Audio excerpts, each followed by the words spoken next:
Earlier this year, that's 2026 for anyone watching this in the future, there was a lot of hype and misinformation in the UK about new astronomical car taxes on modern classic cars, often known as young timer classics, those that are between maybe 10 and 25 years old. Cars like this would include the Jaguar XKR, Mercedes-Benz SL, Maserati Gransport, Porsche 911, Aston Martins like the Vantage or DB9, Bentley Continental GTs, Lamborghini Gallardos, and Ferraris such as the 612 and F430.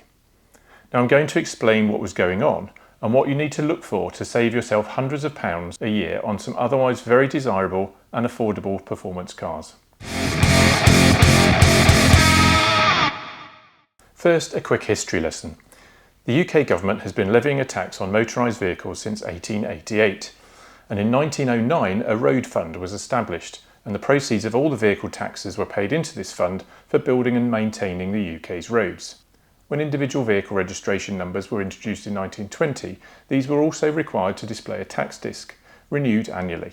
And since then, these charges have been known as road tax or road fund licence.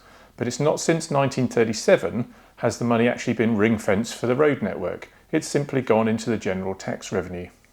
Correctly now referred to as car tax or vehicle excise duty, the rules of how it is calculated for each vehicle have changed a number of times, and now there are four main pricing structures in effect. So for cars that are over 40 years old, historic vehicles or classics, they are zero rated for tax from the following April. See my other video for exactly how this applies. And this is a rolling rule with more cars qualifying each year as they age. For cars registered before 1st of March 2001, the tax calculation is pretty simple. If its engine is 1,549 cc's or under, you pay £230 a year, or £375 a year for larger engines. For newer cars, registered from the 1st of April 2017, the pricing structure is more complicated, and because this channel is about classic and modern classic cars, I'm not going to go into it. It's the tax for cars registered between the 1st of March 2001 and 31st of March 2017 that was causing the concern. So let's look at that a little bit closer. So these cars are taxed according to their carbon dioxide emission levels, and there are 13 bands from the lowest emitting cars paying just £20 a year up to the worst emitters being charged £790. None of this has actually changed recently, so where all the outcry was coming from earlier this year I don't know, other than maybe us enthusiasts were waking up to some pretty tasty modern classic performance cars becoming rather affordable, and then seeing the high car tax rates. But there is a loophole that can save you £345 a year on the type of cars I mentioned at the beginning, and I'll tell you what it is in a moment. Please leave me a comment telling me which modern classic performance car you own or would like to own, and don't forget to give this video a like and subscribe to the channel for more classic and modern classic car content. Back to the loophole. If you can find one of these cars registered before the 23rd of March 2006, so on the 22nd of March at the latest, it will only cost you £445 a year to tax. That's £345 less than a car registered just a day or two later. Why? Well, the last two tax bands, L and M, were only introduced in March 2006. So band K was the highest band to apply to any car, no matter how much CO2 emitted before that. It's a crazy situation that two identical cars registered just hours apart can attract such a different annual tax. But how do you know and make a savvy purchase? Well, luckily, at the bottom of the description section of Auto Trader, it now gives the exact date of registration.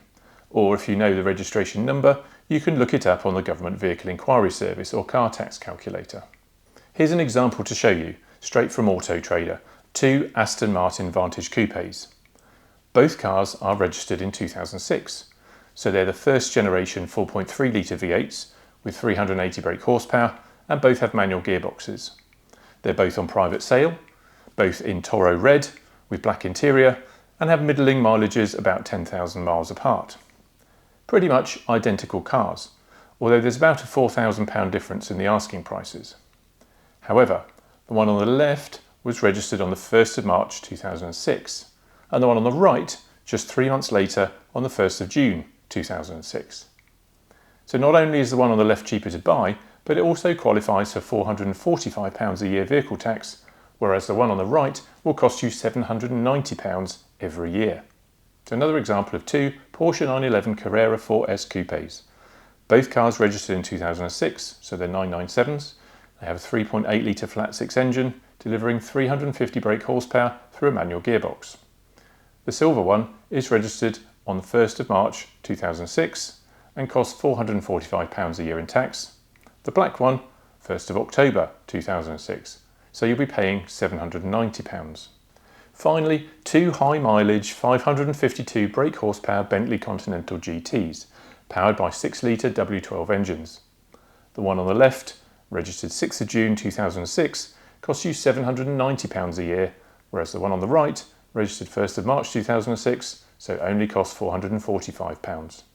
Now if you're paying big money for a modern classic, and by that I mean maybe £50,000 or more, then maybe an extra few £100 a year doesn't bother you. But think of how many more miles of petrol that would buy you. So just to remind you, look for a performance car registered from the 1st of March 2001 up to the 22nd of March 2006, and you'll not be paying the top rate of tax. Let me know in the comments if you've fallen foul of these crippling tax bans. I know I did with the V6 powered SL350 that I had a few years ago. Don't forget to give the video a like and subscribe to the channel for more content on classic and modern classic cars. Thank you very much for watching. I'll see you next time. Bye bye.